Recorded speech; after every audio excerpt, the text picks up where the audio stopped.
You're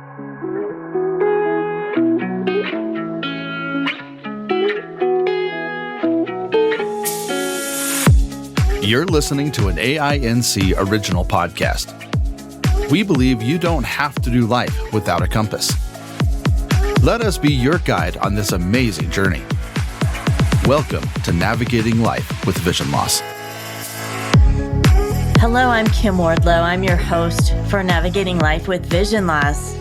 Thank you for joining us today. We're in part 2 of our 2-part series entitled Facing the Future, Understanding and Coping with Early Stages of Vision Loss. We're continuing this week with our guest, Rebecca Shields, who joined us last week as well. Last week, we talked about recognizing signs of vision loss, the emotional and psychological impact of vision loss, some initial steps to take after a diagnosis. And we'll be continuing on diving a little bit deeper into some topics today in terms of mobility and training. So Rebecca, as I said, is joining us again today. She has been blind since shortly after she was born. And at age 5, she attended the School for the Deaf and Blind and attended the school throughout her school years.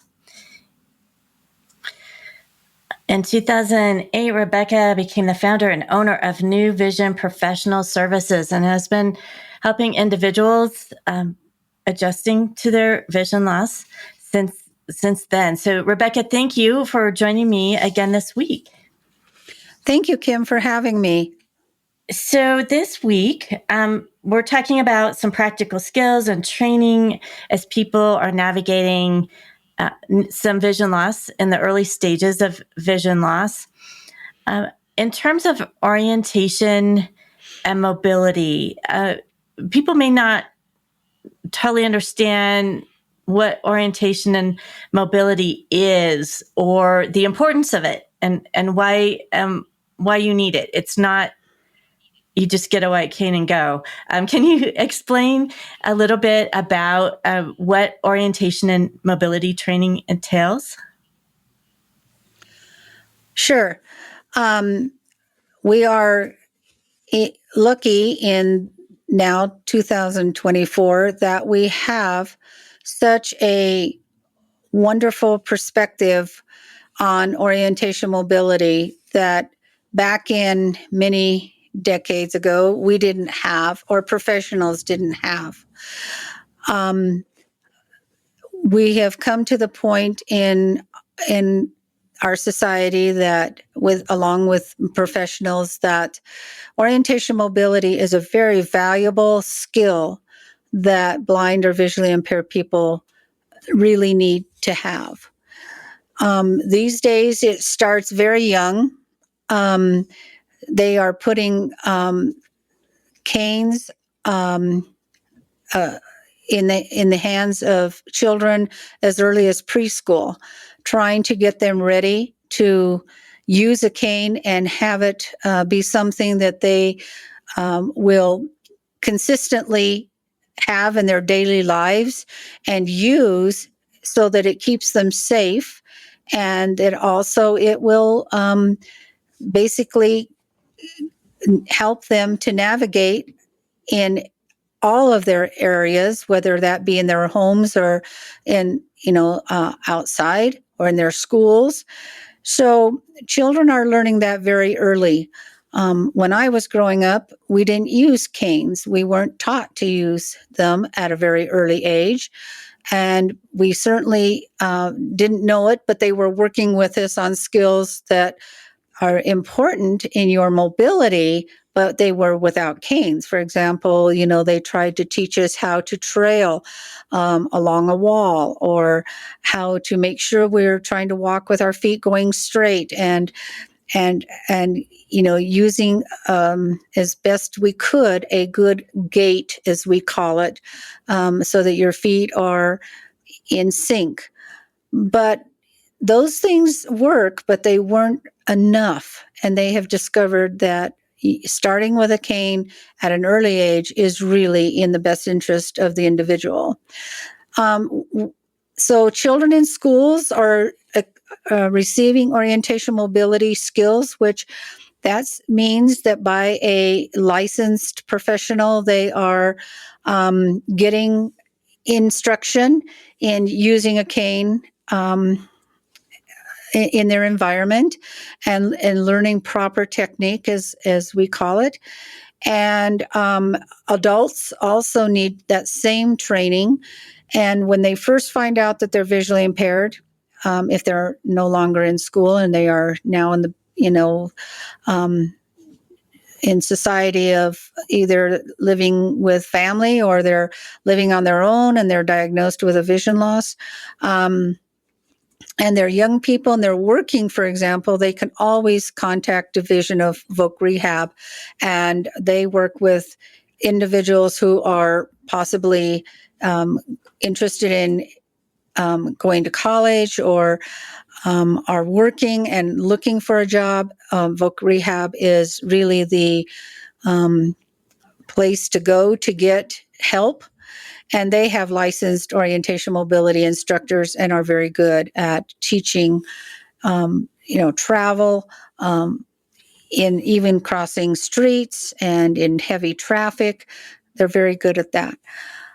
For older adults who are not interested in working or have worked all their lives and are retired and that isn't something that they can do, they need to receive services from a different agency, because Voc Rehab these days doesn't provide that unless a person's goal is work-related or educationally related.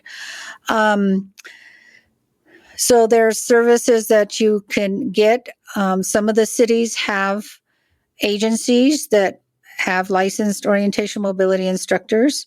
New Vision Professional Services, we do have a licensed orientation mobility person, and the individual we have hired is, in my opinion, at the top of the line, and that's why we hired them, because they have had years of experience with teaching orientation mobility. So young children usually can get orientation mobility training in their school IEP. Most children, if they've been diagnosed with a vision issue and they are in the public school system, a parent needs to advocate that, or the vision teacher, that they use a white cane, and they can certainly offer that in the school system with a licensed orientation mobility instructor through the vision services in the public school system. Now, I even heard on some of the podcasts that they were saying that they, not this podcast, but I've heard other podcasts where they were saying that they're not getting enough in public school systems, and I've read in one of the newsletters for the blind that they're saying kids aren't getting as much as they need for orientation mobility. And that's a real issue, because kids need to really feel confident traveling with a white cane. So getting that into an IEP and parents kind of making sure that the vision teacher is helping them with that service is critical. If you're an adult and not in the public school system and you're moving on to college, or you're a young adult and seeking work, Division of Voc Rehab is the agency that really supports those needs of orientation mobility for a person going to school or looking for work or is working.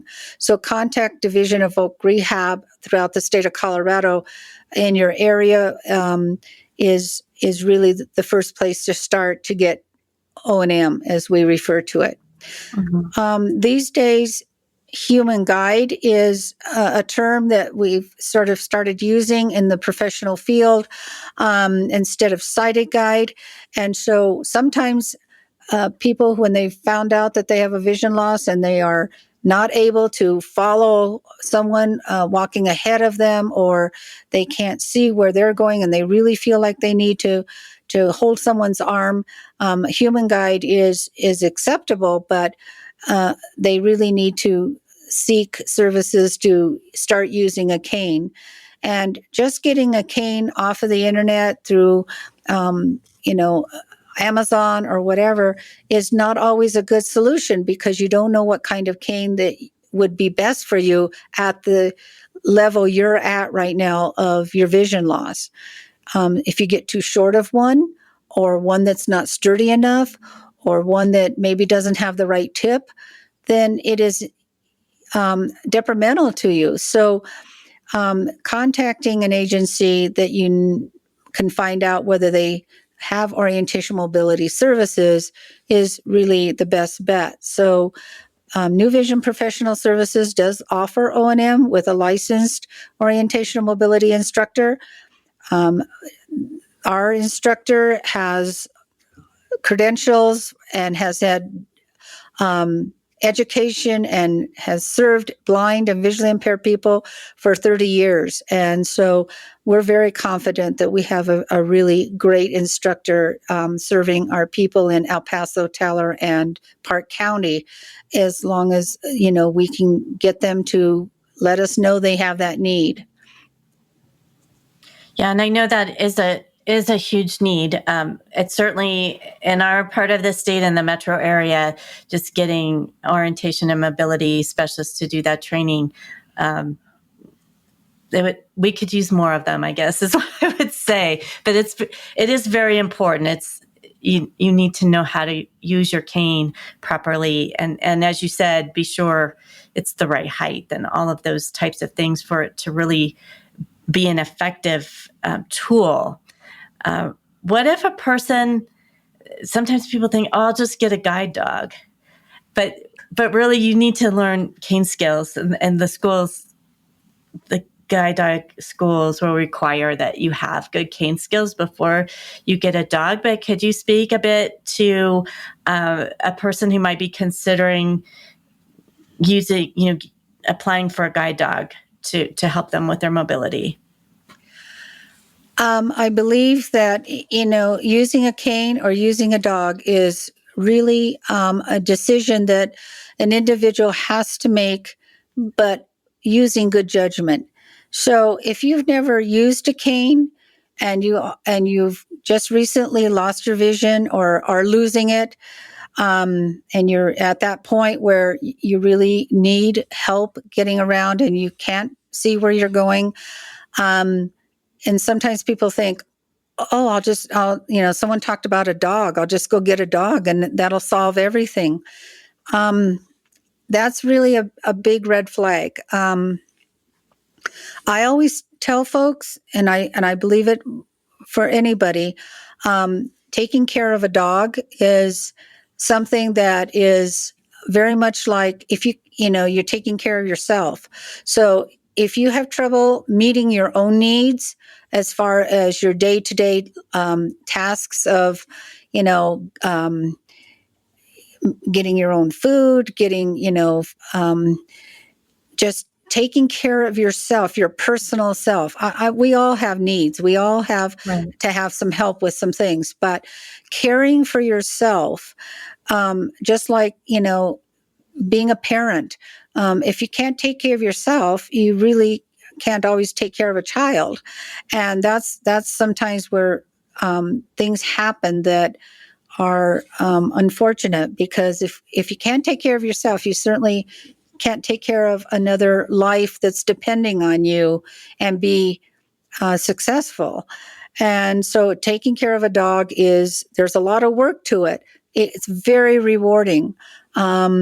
I've used a cane since the age of 14, and because they didn't give canes to kids when I was growing up. And so I basically grew up without using a cane. And then as I got into high school and they decided, hey, you need a cane, you're going to be out in the big world. So of course I had a lot of intense orientation mobility training, but I used a cane for years. I took my kids places, held on to them, and also used my cane. And it wasn't until, late in life did I have the opportunity to go and get a dog. But it was a big decision. But it was certainly something that I made with careful thought, that I knew I was ready to have a dog, because it's another added responsibility. It is a great reward, but it's a big responsibility. And sometimes people cannot take care of dogs, and they get them. And then if they can't take care of them, why, it's detrimental to them and to the dog. Well, and I also think people sometimes have a mistaken notion that the dog knows where they're going. But you have to know where you're going. And yes, the dog can help you, but it doesn't initially, you can't just say, oh, go to the grocery store. It doesn't know that you actually have to train the dog to get where you're going. And I think sometimes people think it's almost magic, that they will just know, but that's not the case. Correct. And, just like your cane doesn't have any life to it. And so you don't tell your cane, oh, we're going to the grocery store, let's go. You have to know where you're going. And you also have to know how to use it, so that when you do hit that bump on the sidewalk, your cane finds it and you know what to do. However, sometimes, if you hit a big crack in the sidewalk, the dog's going to see it first. And that is a big help. But, the responsibility of both is you can put your cane in the corner when you get home and you've got a lot of things to do. You can forget about it until you have to go somewhere. You don't forget about your dog. So I'm, also very concerned about the fact that people think they can go get a dog from a humane society or a rescue or somewhere and train that dog themselves to do what that's not a guide dog does. And I frown on that, because it's again detrimental to you as a handler and your dog. It's not fair to a dog to expect them to do something that they haven't been taught to do professionally. It's very much like, if you want work done on your house, well, you can maybe go get the guy at, across the street to do it. But there could be some serious repercussions for that. And so you don't want to get an electrician, somebody to do electricity work in your house and your house burned down.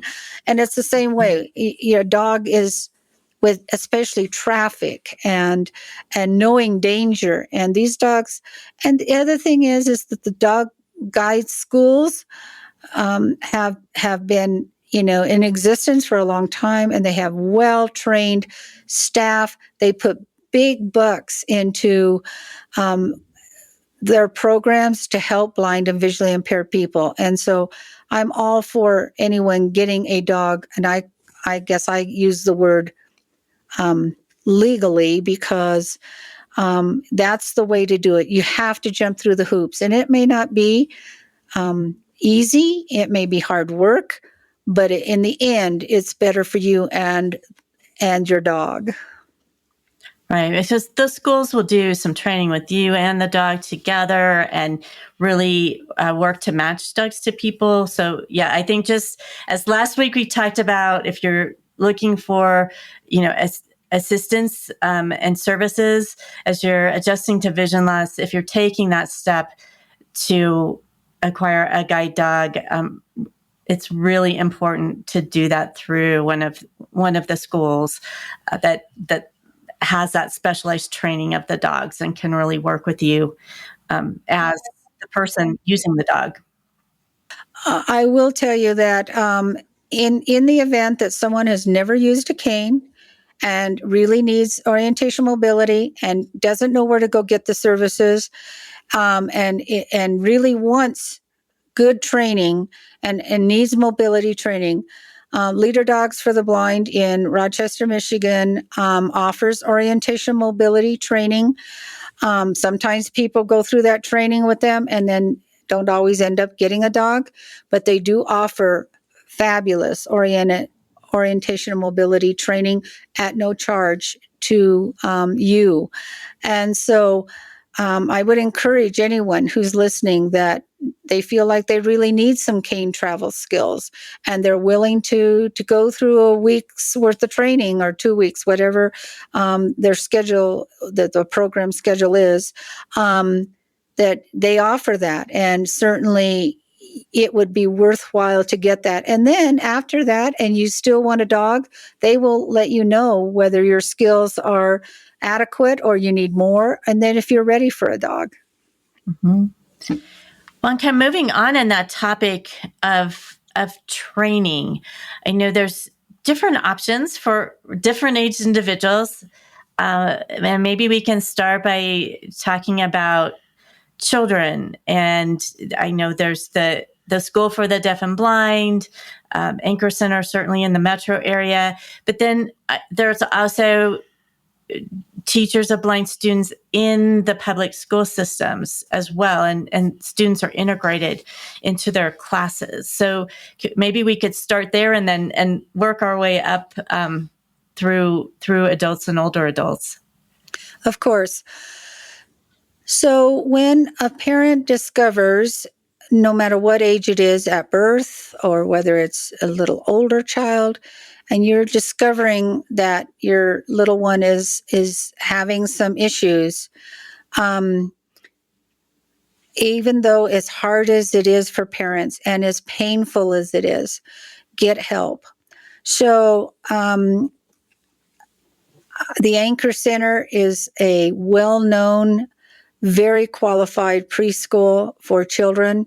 They've been in existence clear back to, I know for sure, the early 80s. I don't know the exact year they started, but they have been educating preschool children for years and have been a great support to parents and their social and emotional activities for parents and the children.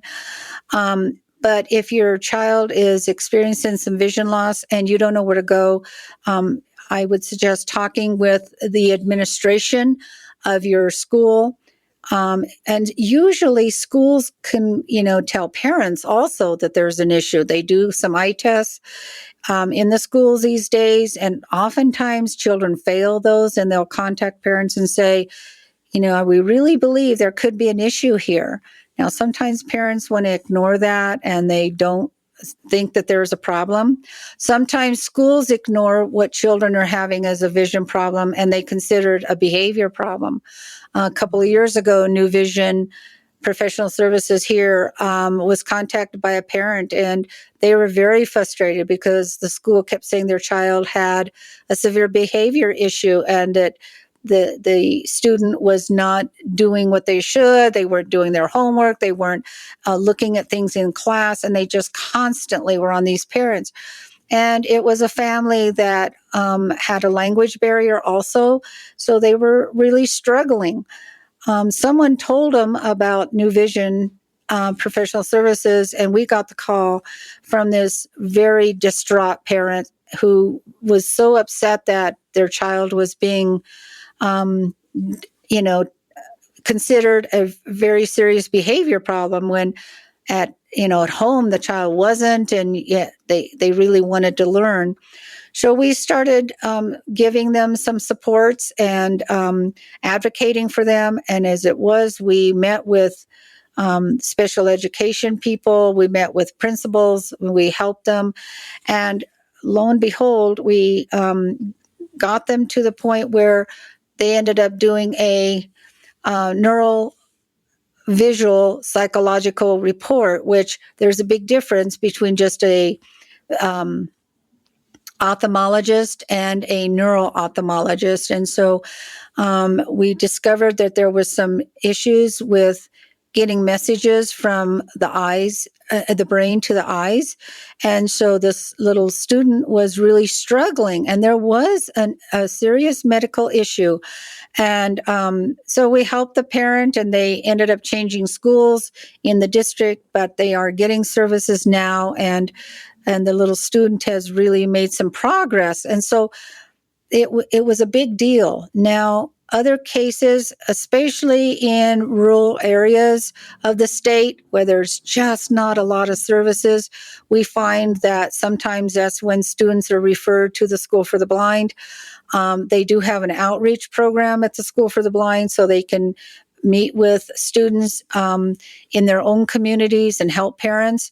And so sometimes social workers in a school district will talk with parents about getting in touch with the School for the Blind. And I would suggest that if anyone listening is really knows someone or is struggling with a student who's really having some issues and their needs are not being met, contact the School for the Blind and see if that would be the answer to some of their needs. They have a variety of services. But the public school system is responsible for the district, is responsible for the student in that area. So parents don't think that your public school system doesn't have to be supportive. They do, and they have to help with that transition if that's the need or the services. And what about adults or older adults that are looking for some training, not just mobility, which we've already discussed, but other types of training so that they can continue cooking and doing all their activities of daily living and hobbies and things like that? Of course. The first thing that we think about when we consider an adult who is now experiencing some vision loss and can't manage some of these day-to-day tasks and is just really scared of using the stove or can no longer see the dials on their washer and dryer or even work the microwave. Everything these days are flat screens, and they are having trouble seeing this. So they're not eating their food. They're not able to do it. And they're living on, bologna sandwiches and whatever else they can eat that is manageable for them. That's not quality of life. So the first thing we look at is how we can help individuals regain quality of life. And the most important issue is also we don't want folks to think about how they have to go to assisted living. I hear from participants all the time in our program, oh, my daughter thinks I need assisted living, that I can't do anything. And they want to put me there. They want to sell my house. They want to, they want me to get rid of everything and go to assisted living. And then these folks are all of a sudden miserable emotionally. And we don't want that for people. So if we can help them to understand how they can stay in their homes and get help, that's where we come in. So Department of Human Services, our agency, in El Paso County, we have other agencies we work with that can support their needs at home. Maybe they need help figuring out about grocery shopping or figure out how to get from place transportation wise. And maybe they have Medicaid. Maybe they don't know there's Medicaid transportation. So when we get a referral, the first thing we do is an intake. We figure out what their goals are. We figure out what their needs are. They're the ones that know. We don't know. So I sit down with them and we talk all about their basically about their world and what they believe they want. If they don't want to eat TV dinners and they want to learn to cook, then as long as we believe they're safe, we will instruct them in that, and we can start with that in their homes.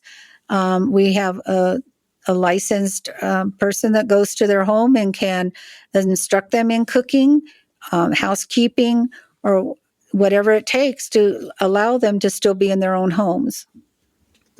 Thank you for kind of giving an overview of that, because I think there are training opportunities just depending, like you said, what the person is wanting to do and seeking help with. As we're getting down to our final minutes here, I just wanted to at least touch on technology and daily living aids. We have so much technology now, and sometimes that can be overwhelming, and it's a new thing to learn. If you're adjusting to vision loss and then you're trying to learn some of the apps and technologies, do you have any recommendations of where a person might start, or what you've seen to be the most helpful technologies to start with, or maybe just some really simple things that aren't high tech but can make a big difference to someone? Of course. Well, in the well-rounded rim of what I've done for all these years and the people I've worked with long before I opened my own business, and I worked with folks either on a volunteer basis or on a paid scale, I learned that high-tech items are not the only item that people need. And you're so right, Kim. A very simple piece of equipment, or a very simple item, can enhance their life. For example, it's been several years, had a gentleman who decided he needed help, and he contacted us, and he was literally on his phone, and it was a landline. He was calling Walmart every morning to find out what time it was, because he had lost all of his vision. He didn't even have any light perception left. And he was calling Walmart and asking them what time it is. And he ended up doing it more than once a day because he was losing track of time. He had no way of knowing what time it was. And this is before, we had, any internet, or this is quite a while ago. But when he contacted us, and he was just so distraught, and the first thing I said to him, was, well, I think you'd really benefit from a talking watch and a talking clock. He goes, what is that? So I helped him, and I helped him order them, and we got one for him. He was so excited. He just couldn't believe the difference in his life that did. Another situation I helped someone was this person was called, and they were in a very difficult situation, and they were in an abusive relationship, and they wanted to get out of the home but hadn't found quite a way to do that. And but when they did, and I got them help, and they were taken to a safe place, they absolutely had nothing with them. And this little gal was new at vision loss. She didn't even know what her diagnosis was. She's in a hotel, and she didn't know how she was going to do anything. So I went to her hotel, and I helped with a sighted person get her the microwave that was in the hotel, and we ended up putting some dots on the microwave. We went to the grocery store, we bought her some food, and then she wanted to go out and get ice out of the ice machine in the hallway, where she wasn't seeing well where she was going. She was experiencing some serious vision loss. But she'd been in such an abusive relationship that she couldn't get services. I mean, it was so bad.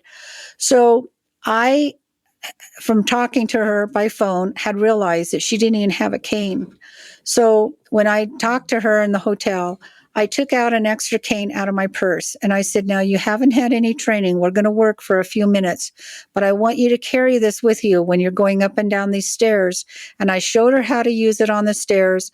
I showed her how to use it in the hallway. She wasn't going to be going outdoors because she was there to be safe, right, and be away from someone who might hurt her. And I left that cane with her.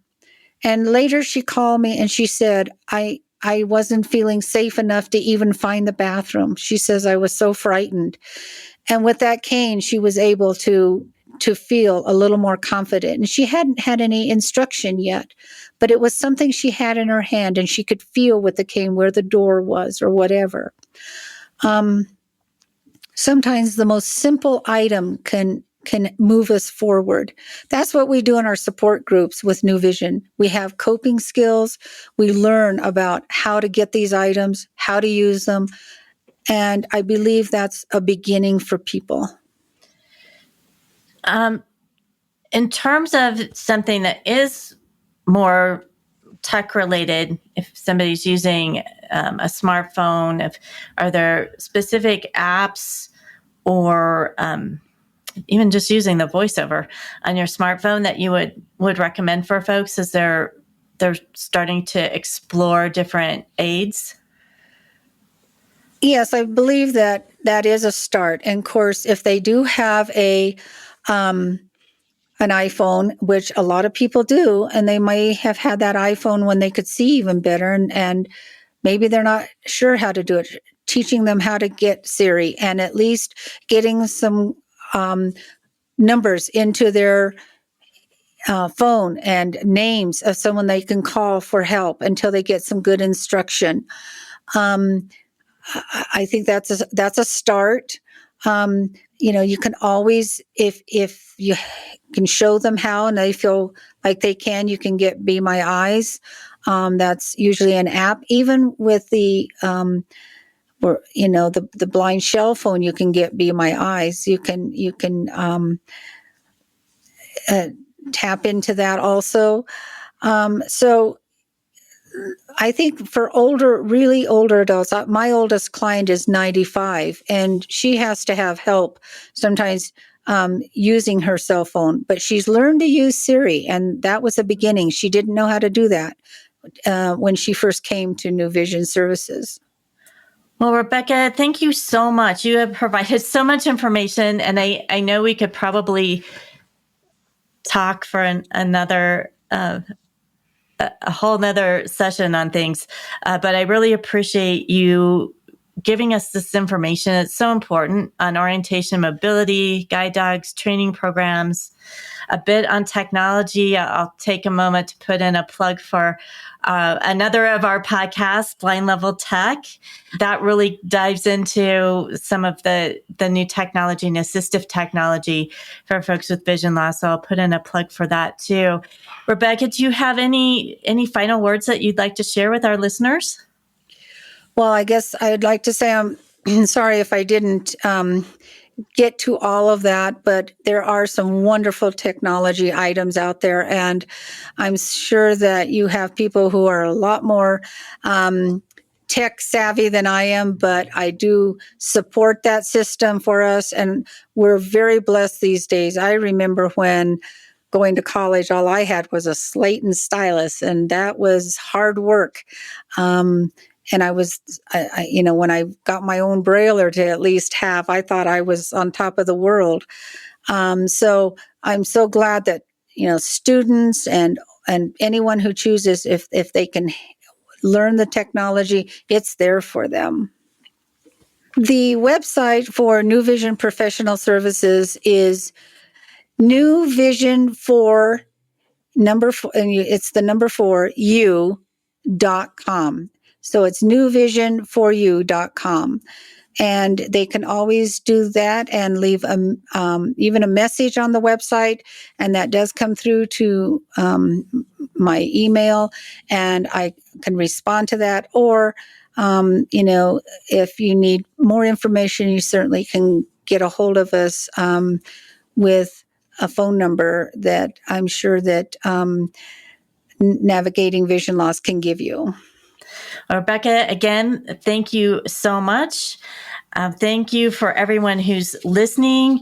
We always invite you to subscribe to our podcast, leave us a review, and check us out on social media as well. You'll get all the latest news about what's happening at Aftersight there, including information on our upcoming hike on July 27th and how to register for that. We're really excited for that. Again, this year, it's going to be a great time. And we'll be here locally in Boulder County again, so at Myers Gulch. So please check that out. And we hope you can join us. And we hope the information that you've received today and these 2 episodes on adjusting early on to vision loss has helped you navigate your life with vision loss.